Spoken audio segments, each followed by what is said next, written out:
Irmãos, eu vou iniciar trazendo uma série agora de contextualizações, até para nos ajudar no capítulo de número 4, quando formos, né, expor nessa noite. E também contextualizaremos os capítulos de número 2 e 3, nós vamos tentar pontuar e ver como a providência ela se desenvolve nesses dois capítulos, e observando, irmãos, as virtudes dos personagens que ali estão. Veremos, no caso, Ruth, né, Boaz e Noemi. Então, a definição de providência. A doutrina da providência, segundo a teologia sistemática, diz que Deus preserva, Ele sustenta e governa todas as coisas de maneira contínua, todo momento preservando, atuando sobre o seu povo, sobre o mundo, sobre a realidade criada, preservando, sustentando, governando, ditando todas as coisas, dirigindo a história para cumprir os seus propósitos.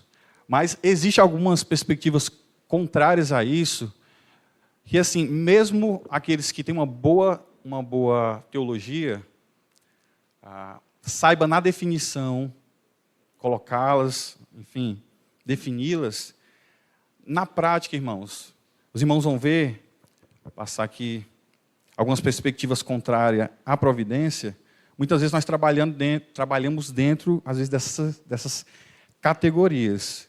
Por exemplo, o deísmo ensina que Deus criou o universo, mas não intervém sobre ele. O Senhor criou, né, puxou a cordinha e então as coisas estão andando e ele se foi. Ou, por exemplo, o fatalismo. Eu acho que nesse fatalismo é onde muitas vezes nós caímos. Está tudo determinado, então por que então responsabilidade? Né? Por que então agir com prudência e responsabilidade diante de todo cenário se todas as coisas estão decretadas? Nós vemos muito isso na acusação de, por exemplo, né, os calvinistas não evangelizam. Eles dizem, na verdade, eles dizem, se está tudo decretado, já existem seus eleitos, por que então evangelizar? Né? Exatamente porque nós sabemos e conhecemos que existe, de fato, Deus decreta todas as coisas, mas existem os meios pelos quais Ele estabelece os seus decretos. E o acaso, irmãos? A visão do acaso afirma que os eventos do universo ocorrem sem direção, propósito, ou controle inteligente. O mundo está aí, aquela teologia, né, do Zeca, né, deixa a vida me levar, está tudo solto, tudo acontecendo, e a vida vai levando. Mas três aspectos da providência, meus irmãos, nós conhecemos bem, eu acho que dá para ver direitinho. O primeiro é a preservação. Deus mantém a criação existindo pelo seu poder. Eu queria pedir a ajuda de um irmão com aquela voz potente de locutor que pudesse ler Colossenses capítulo 1, do verso de número 16 ao 17. Alguém poderia abrir? Colossenses 1, do verso 16 ao 17. A preservação. Deus mantém a criação existindo pelo seu poder.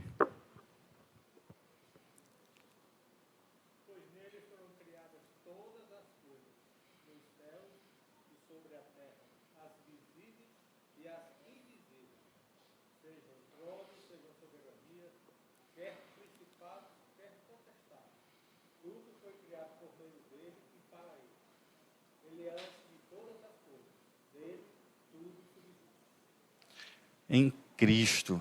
Por meio dele, todas as coisas foram criadas e nele tudo subsiste. Tudo existe como é agora, porque de fato o Senhor, nesse momento, está atuando pelo seu poder, sustenta, preserva. Nós vemos que Deus ele governa, Deus dirige todos os acontecimentos para um fim. E a concorrência, Deus age através das ações humanas e dos processos naturais. E nós vemos isso aqui, irmãos. Veja comigo o capítulo 2 de Ruth, que, se nós dissemos que o versículo de número 22, ele conclui, e é uma nota de esperança, mostra Deus conduzindo os passos, né, de Ruth e Noemi, para chegar naquele momento exato. E como nós vamos ver, a partir de um perfil da própria Ruth, nós percebemos que Ruth ela não para naquilo que nós conhecemos como fatalismo. Deus é providente, Deus é o provedor, então vou ficar quieto, não preciso trabalhar, vou viver do assistencialismo. Não é isso que ela faz. Ruth, ela vai ao campo, ela vai trabalhar. E Deus, através da ação de Ruth, move as peças a atuar com o seu poder e chegando no seu decreto, no seu propósito. Então, nós vemos esses 3 aspectos da providência, irmãos, e trazer a definição de redenção, porque nós veremos redenção em Boaz. Redenção é o ato pelo qual Deus, em Cristo, compra e liberta o pecador. Nós vamos ver a lei do resgatador, a lei do goelho, e de fato é isso que acontece. Quando uma família perdia a sua herança, essa lei era acionada, para que então o resgatador, o comprador, pudesse ir até aquele que detinha o poder da terra e comprasse essa terra, e pudesse novamente dar a herança à família que por direito tinha a terra desde o princípio. Então, aqui nós vemos o resgatador, o goelho, pagando o preço necessário, e aqui no caso do nosso Senhor e Salvador Jesus Cristo, para satisfazer a justiça divina. Aqui tem algumas leis, irmãos, vou apontar algumas leis que nós veremos. Claro que durante a narrativa do texto não vai dizer aqui nós temos a lei da respiga, aqui nós temos a lei do levirato, aqui nós temos a lei do resgatador. Não, fica subentendido. Então, apenas para contextualizar, o livro de Ruth fala sobre essa lei da respiga e Ruth sabe dessa lei. Nos primeiros versos do capítulo 2, nós percebemos que ela entende a lei. De alguma forma, dentro da família ali, em Moabe, ou até chegando com Noemi, ela sabe que existe essa lei e ela vai respigar. A lei da respiga é um mandamento da lei de Deus em Israel, que garantia provisão aos pobres, estrangeiros, órfãos e viúvas por meio da colheita. Ela determinava que os proprietários de terras não colhessem tudo o que produziam, mas deixassem parte para os necessitados. Não existia providência social, INSS, tomar cuidado de falar sobre isso, e os meios mas o Senhor ainda assim garantia um meio de cuidar dos seus pobres, das suas viúvas, daqueles socialmente desprovidos, irmãos. E veja só onde Levítico capítulo 19, estou passando aqui, mas não vai aqui, né? Levítico capítulo 19, do 9 ao 10 diz: quando também fizerdes a colheita da vossa terra, o canto do teu campo não cegarás totalmente, nem as espigas caídas colherás da tua cega. Semelhantemente, não rabiscarás a tua vinha, nem colherás os bagos caídos da tua vinha. Deixá-los-ás ao pobre e ao estrangeiro. Eu sou o Senhor, o vosso Deus. Então nós percebemos que todo o Antigo Testamento também, o Senhor nosso Deus é o Deus dos pobres, das viúvas, dos órfãos. No Novo Testamento nós vemos também Tiago falar isso, sobre a verdadeira religião, assistir aos necessitados, os órfãos e viúvas e suas necessidades. E aqui, irmãos, quem aqui já teve roçado, viveu na roça, é como se dentro do nosso campo, nosso roçado, nossa plantação de milho, os cantos, a lei exigia que nós deixássemos sem colher, para que exatamente os órfãos, as viúvas, os necessitados pudessem ir lá, então ter o seu meio de subsistência. Eu sei que talvez a comparação não seja adequada, mas os irmãos quando vão, por exemplo, a Ceasa, algum lugar onde nós temos aí essa distribuição de frutos, nós temos aquelas pessoas que estão ali colhendo. Era uma situação social realmente bem delicada, muito delicada, porque Noemi e Ruth, por exemplo, não tinham um representante diante da lei que pudesse assisti-las nesse sentido.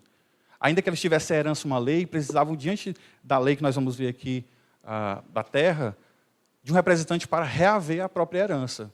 Por isso é necessário que, então, Boaz vá, como nós vemos vamos ver no capítulo 4, à porta da cidade, dos anciãos, para que, de fato, ele possa fazer a compra da herança e devolver a Ruth e a Noemi. Então, existe essa lei aqui, e nós vamos vê-la no capítulo 2 e 3 também, e 4. A lei do goelho, o professor de hebraico aqui, pastor Ariel, do resgatador. E o que é que ela dizia? É um princípio jurídico. Perdão, irmãos. É um princípio jurídico e familiar do Antigo Testamento, pelo qual um parente próximo, o goelo ou resgatador, tinha a responsabilidade de restaurar a condição de um familiar em situação de perda, vulnerabilidade ou injustiça. Nós vemos isso aqui em Levítico capítulo 25, verso 25, e diz: se teu irmão empobrecer e vender alguma parte das suas possessões, então virá o seu resgatador, seu parente, e resgatará o que seu irmão vendeu. Mas o princípio da terra aqui, irmãos, é estabelecido da seguinte forma: a terra pertence ao Senhor. Ninguém é dono, de fato, das terras. Ela é dividida, dada, de fato, às tribos, às famílias. E, em alguma situação de dificuldade, de pobreza, eles poderiam vender o direito da propriedade da terra. Não seria uma venda definitiva, porque eles não poderiam fazer isso. Ou arrendar a terra para se obter algum meio de subsistência. E, certamente, foi isso que aconteceu com Elimeleque. Mas nós não sabemos o período e nenhum momento que isso acontece. Sabemos que Ruth e Noemi, elas voltam. Se foi na sua partida, nós não sabemos. Mas eles tinham direito à herança e agora precisam, de fato, de um resgatador. E nós temos uma outra lei. Mas antes disso, irmãos, o que acontecia também com relação à questão da lei, da própria terra? O Senhor trabalha, ele vai trabalhar a questão do ano do jubileu. São 7 semanas de 7 anos, a cada 7º ano a terra descansa, mas ao chegar ao ano, 50º ano, havia meio que um reset da terra. Por exemplo, eu vendi a terra para o pastor Ariel, depois o pastor Ariel vendeu para o irmão Cláudio, depois de alguns anos, mas no ano do jubileu havia um reset da terra. Isso quer dizer que a terra retornaria ao seu proprietário de início. Mas para receber essa terra, a família precisaria desse representante masculino para recebê-la. E esse é o caso, na verdade, o caso de Noemi, porque eles não têm. Elimeleque não está lá, Malom e Quilion, como homens, não estão ali para representar e receber essa herança. Por isso, eles precisam recorrer, então, ao goelo, ao resgatador. Se não tem esse representante diante da lei, irmãos, então o que se fazia? Existia a lei do levirato. Vou passar aqui. Pronto. E a lei do levirato pode ser definida como uma instituição jurídica e familiar de Israel, na qual um homem deveria casar-se com a viúva de seu irmão falecido, sem filhos, com o objetivo de gerar descendência em nome do morto e preservar a sua linhagem. E aí nós também temos uma questão aqui delicada, porque Malom morreu e Quilion morreu. Então, quem vai suscitar a descendência? Para que possa, então, receber essa herança. Então, nesse caso, os comentaristas vão falar que há um arranjo na lei do goelo e do levirato. O goelo ele vai resgatar a terra e ele mesmo vai assumir esse papel aqui, como um parente mais próximo e chegado, de suscitar, então, a descendência. Por isso que Boaz assume esses dois papéis, tanto do goelo como o papel do levirato, suscitando o filho, nós vamos ver Obed. Tá bom, irmãos? No Deuteronômio, capítulo 25, versos 5 e 6, vai dizer: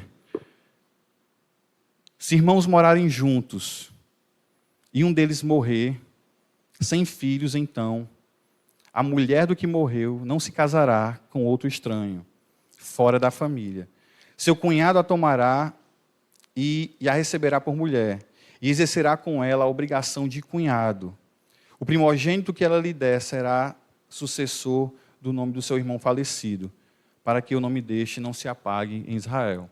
Então, para dar continuidade à descendência, para dar continuidade na herança da família, nos casos, irmãos, em que ao chegar o ano do jubileu, não havendo um representante, o último proprietário da terra iria juntar ali a terra que pertencia a outra família, lá no início, às suas propriedades. Então, nesse caso, não havia o irmão, Malom e Quilion, para suscitar descendência, e Boaz ele vai assumir também esse posto.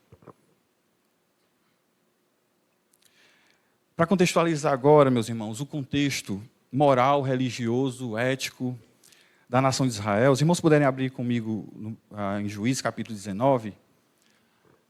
Essa é uma das situações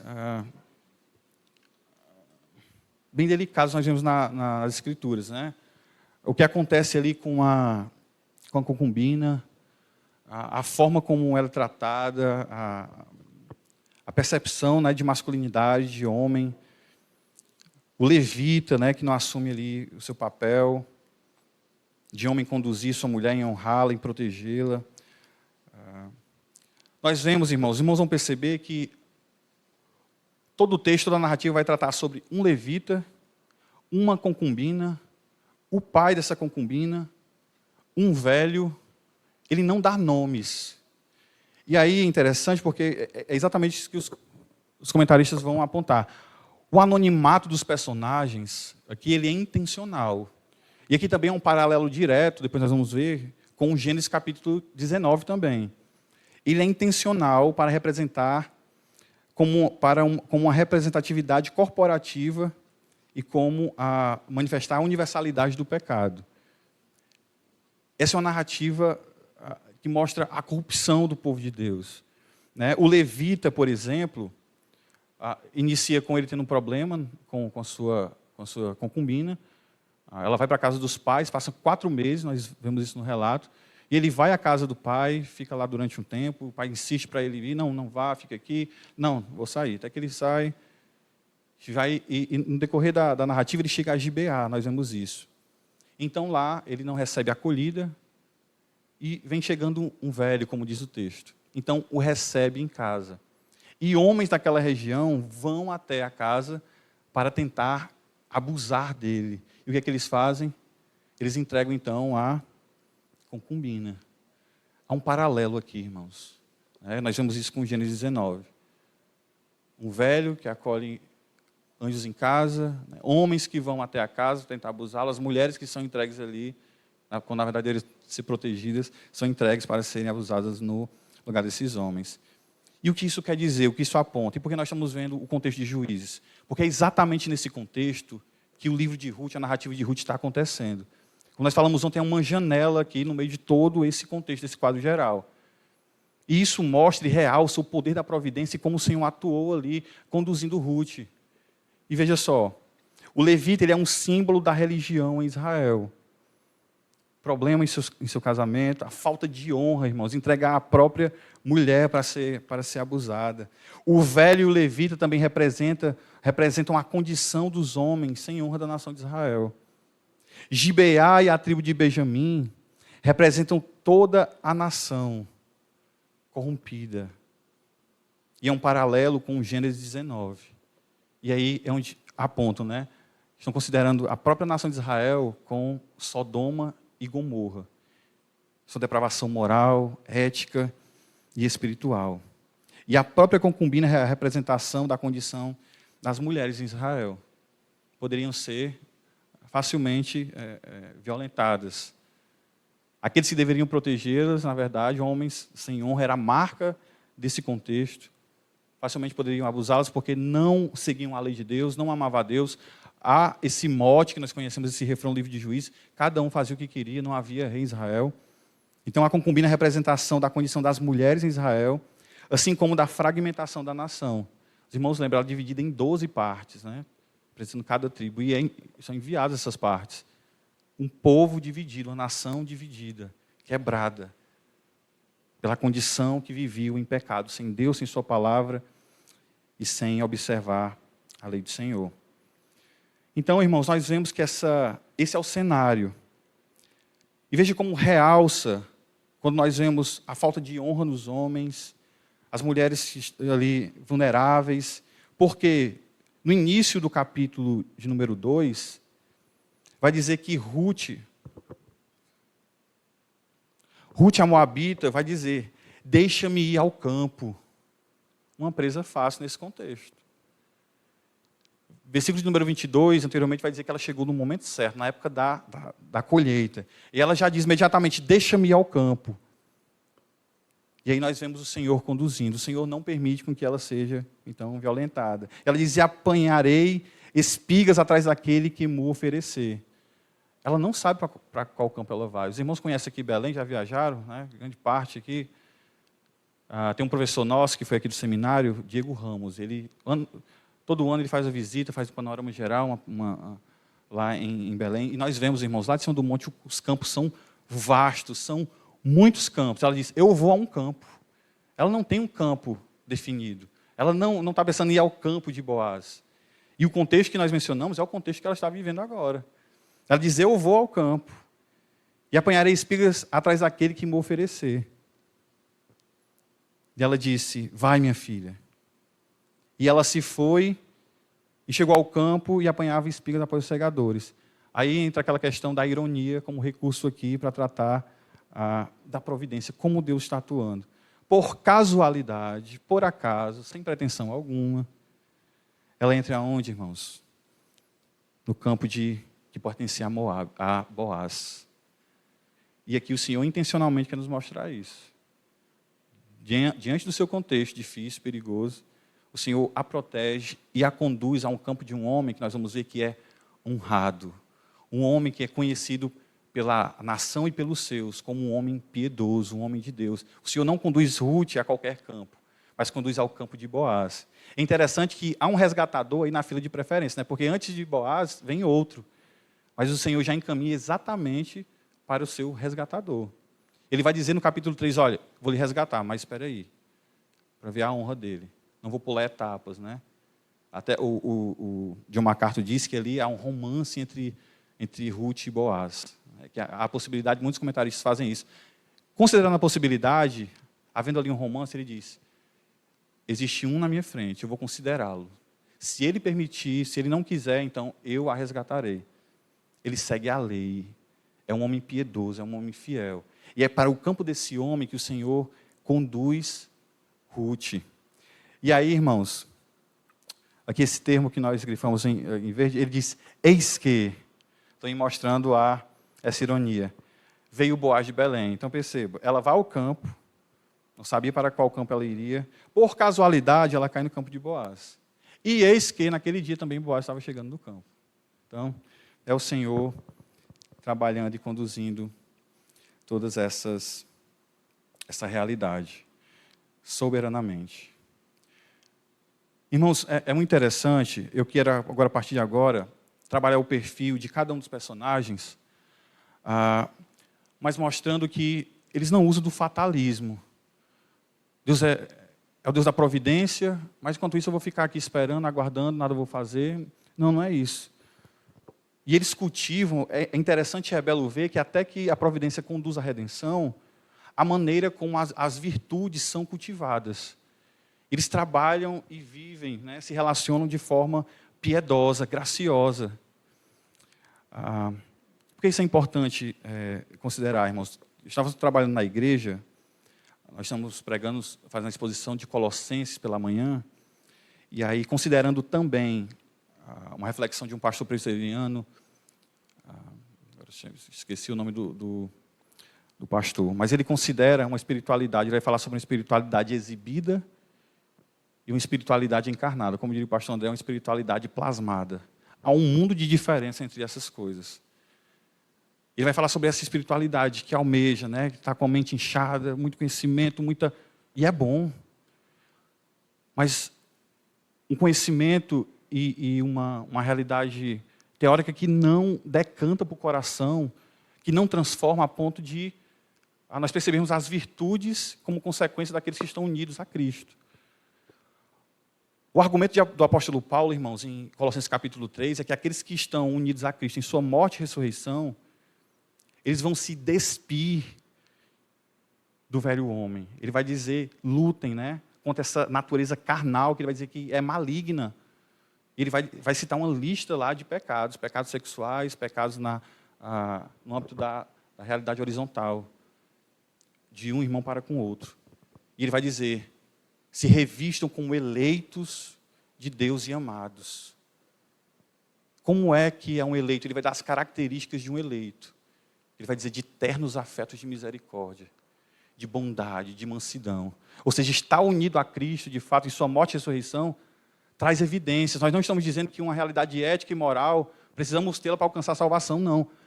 mas a realidade ética e moral é uma evidência daqueles que estão unidos ao Senhor. E é preciso cultivarmos essas virtudes considerando a providência, até que alcancemos de fato a consumação e a redenção final. Até lá, irmãos, essas evidências precisam, de fato, serem vistas em nossa vida. E cultivarmos isso em nosso coração. Perceba, logo no início do capítulo 2, nós vemos, e como vimos a questão da lei da respiga, que Ruth, ela conhece a lei de Deus. Por isso ela diz, eu vou ao campo, eu vou colher atrás daquele que me favorecer. E Ruth, ela trabalha com diligência. Ela não espera. Eu acredito que um dos males do nosso tempo é a questão do assistencialismo. Assistindo alguns vídeos, uma pessoa chega para outra e diz assim, né, na rua, te dá um emprego aqui, carteira assinada, esse valor você quer? Aí ele diz, quero, pronto, assinei aqui, você perdeu o seu benefício. Não, não quero mais. Né? Tem todos os seus direitos, não quero. Mas você tem R$300, você vai abrir mão de R$1.600, R$700 por R$300. Eu não quero, quero o meu benefício. É a realidade do assistencialismo, esperar, parar, o fatalismo. Deus é providente, Deus trabalha, o Senhor enviará. Mas não é essa a realidade que nós vemos desde Gênesis. Deus, Ele nos leva à realidade do trabalho, né, de produzirmos. E nós vemos isso em Ruth. Ruth capítulo 2, verso número 7, também vai dizer, disse-me ela, deixa-me rebuscar espigas e ajuntá-las entre as gavelas, após os segadores. E olha só o que diz sobre Ruth. Assim ela veio desde pela manhã até agora aqui, menos um pouco que esteve na choça. Verso de número 17 a 18 também vai dizer, esteve ela apanhando naquele campo, até tarde, debulhou o que apanhara, e foi quase uma efa de cevada. Tomou e veio à cidade, e viu sua sogra, o que havia apanhado, também o que lhe sobejara.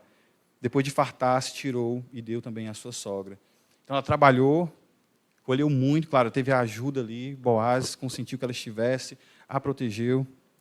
Mas Ruth, irmãos, veja só, uma mulher que ama a lei, uma mulher que trabalha com diligência e perseverança, e uma mulher humilde e de coração ensinável. E são virtudes importantes. Humildade e ter, de fato, um coração ensinável. Pode dizer para Noemi, a senhora está amarga, né? Está avançada em idade, o que é que a senhora tem para me ensinar? Eu sou jovem, tenho força, posso trabalhar. Mas veja o verso número 10, irmãos. No decorrer da narrativa, olha só como a providência o alcança. Ela diz a Boaz, veja só. Então ela, inclinando-se, rosto em terra, lhe disse, como é que me favoreces e fazes caso de mim, sendo eu estrangeira?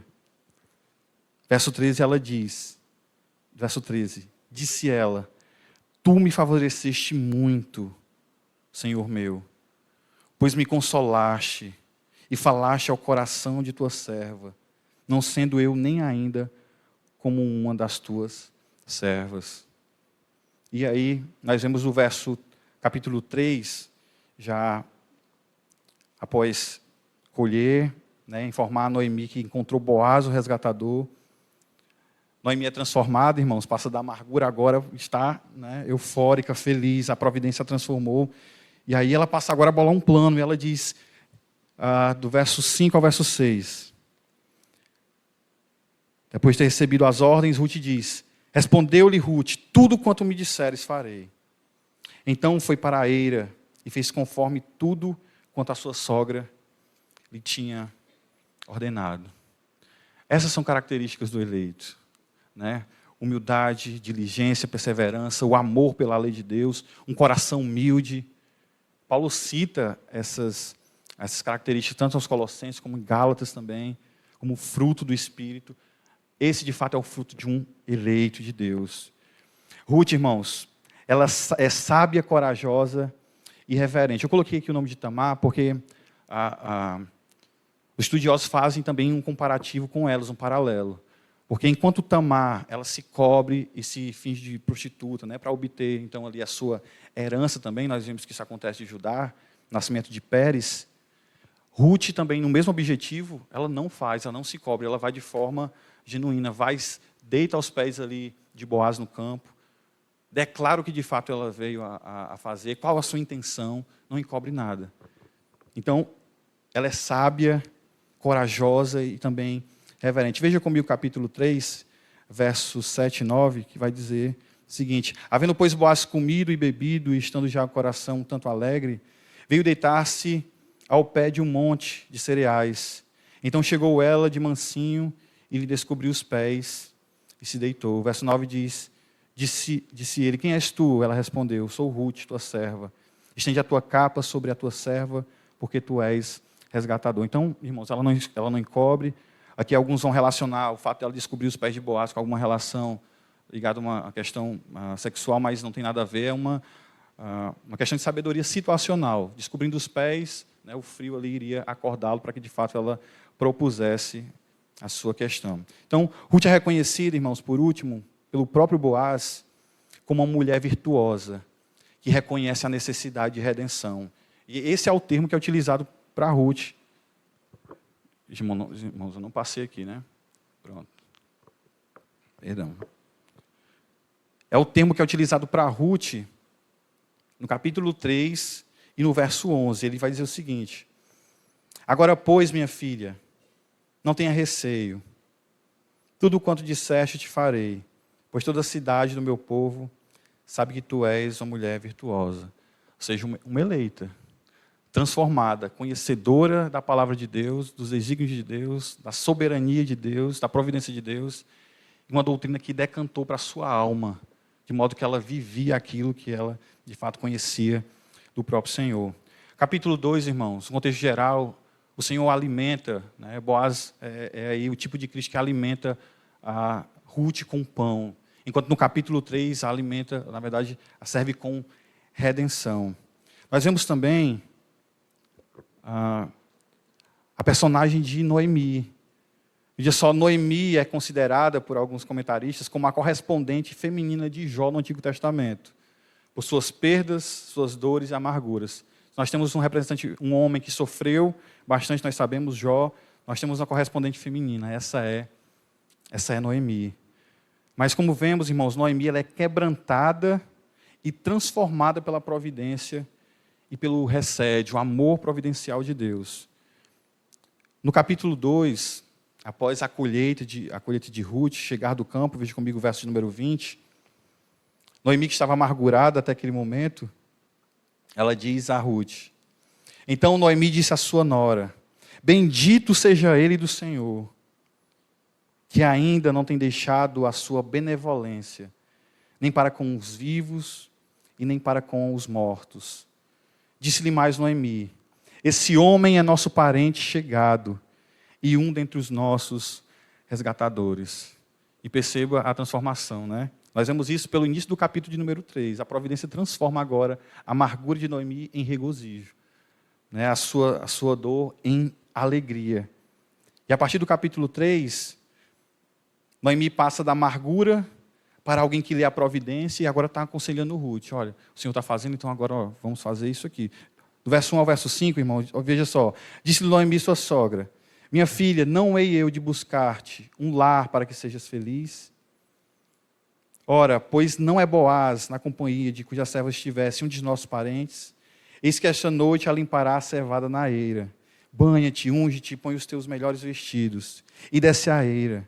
Porém, não te des a conhecer ao homem até que tenha acabado de comer e de beber. Quando ele repousar, notarás o lugar em que se deita. Então chegarás e lhe cobrirás os pés, e te deitarás, e ele te dirás o que deves fazer.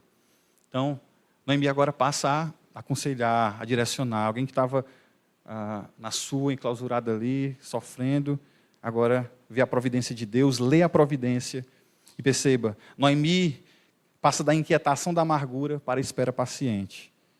Isso nós vemos no final do capítulo 3. Depois da promessa de Boaz a Ruth de resgatá-la, de ser o seu redentor, ela vai dizer: então disse Noemi: espera, minha filha, até que saibas em que darão as coisas. Porque aquele homem não descansará, enquanto não se resolver este caso ainda hoje.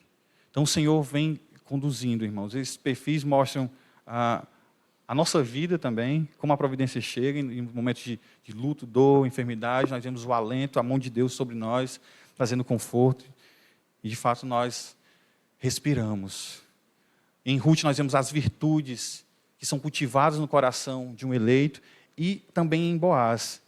Ruth e Boaz, meus irmãos, são perfis ideais de um homem e de uma mulher de Deus. Íntegros, temente a Deus, que amam sua palavra. E por fim nós vemos isso também aqui em Boaz. Veja como a providência se desenrola. No início do capítulo 2, veja só como ele é apresentado pelo narrador. Ele vai dizer: tinha Noemi um parente de seu marido, senhor de muitos bens da família de Elimeleque, qual se chamava Boaz. Quando ele fala aqui muitos bens, o termo também aqui pode ser traduzido como um homem honrado, digno, de honra, respeitável. Essa era a fama de Boaz dentre todos. E perceba, Boaz era um homem conhecido por sua piedade e temor ao Senhor.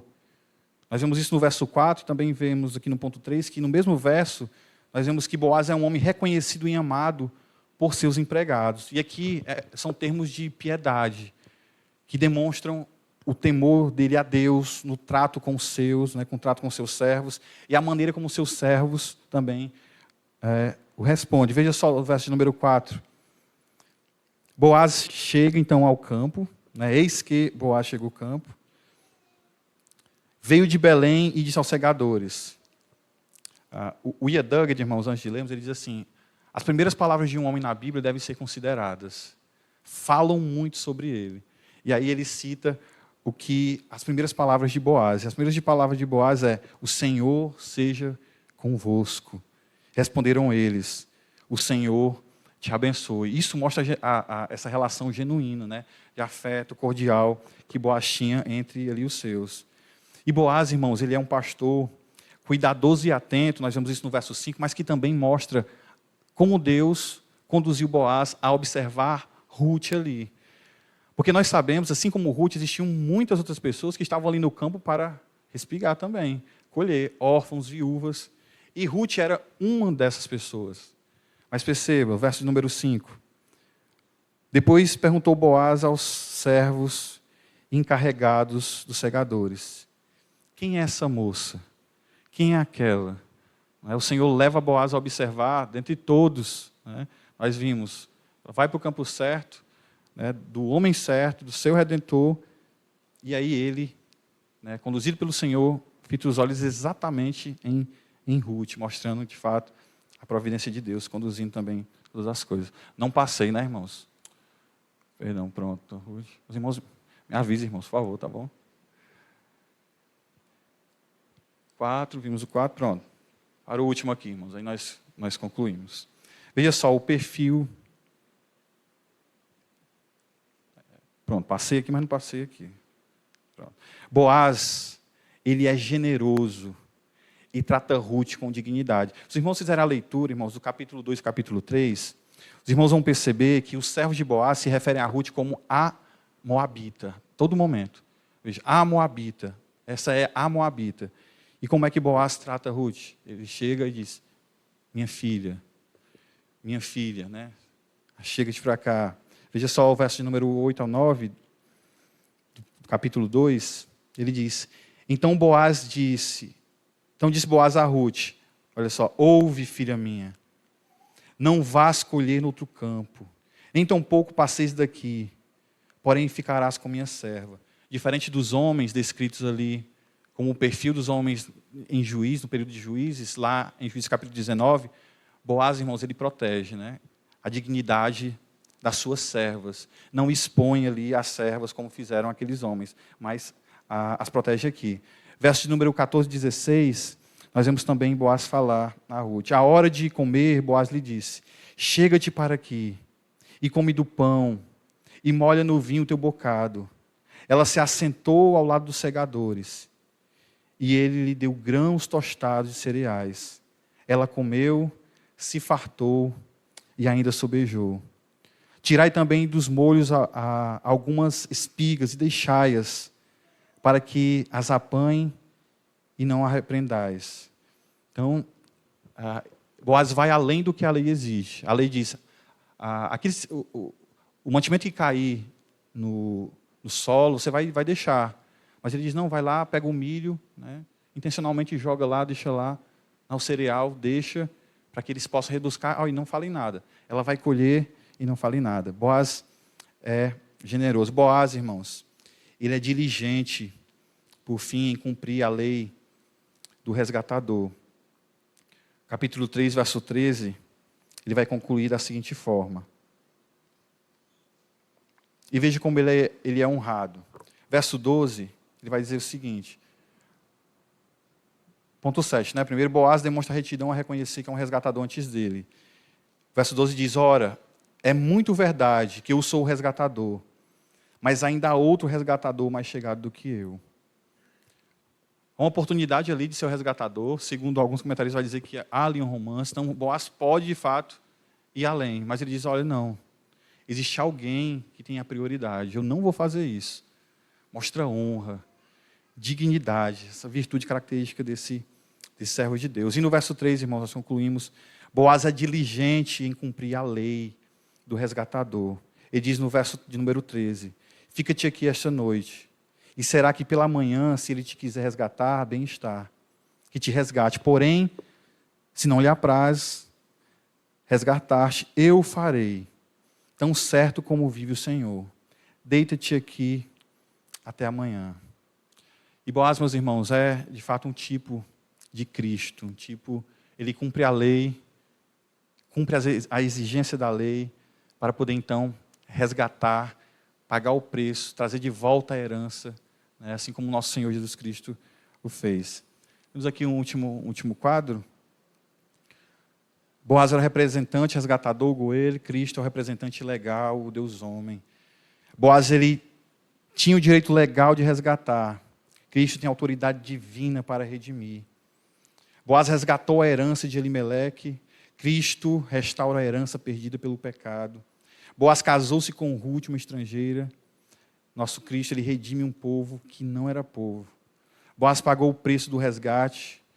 Cristo pagou o preço com o seu sangue. Boaz agiu com amor recede. Cristo redimiu por graça e amor. Boaz trouxe descanso a Ruth, Noemi. Cristo dá descanso para os que vêm a ele. Boaz tornou-se esposo de Ruth. Cristo é o noivo da igreja. Sua redenção preservou a linhagem messiânica. Cristo é o Messias da linhagem de Davi. Então, meus irmãos, capítulo 2 e 3, ele conclui com a promessa de Boaz de redimir. Diz, espera aqui, se aquele que tem a prioridade não te resgatar, eu farei. E conclui no verso 18, a Noemi, cheio de esperança, dizendo, espera um pouquinho, porque se ele prometeu, veja só, irmãos, a confiança de Noemi em Boaz, ela sabe que se ele promete, ele faz. Não é daqueles, como no contexto de juízes, né? Que não tem palavra, não teme a Deus, mas se Boaz prometeu, ele fará. E nós veremos capítulo 4, que de fato Boaz assim o fará, logo mais à noite, se o Senhor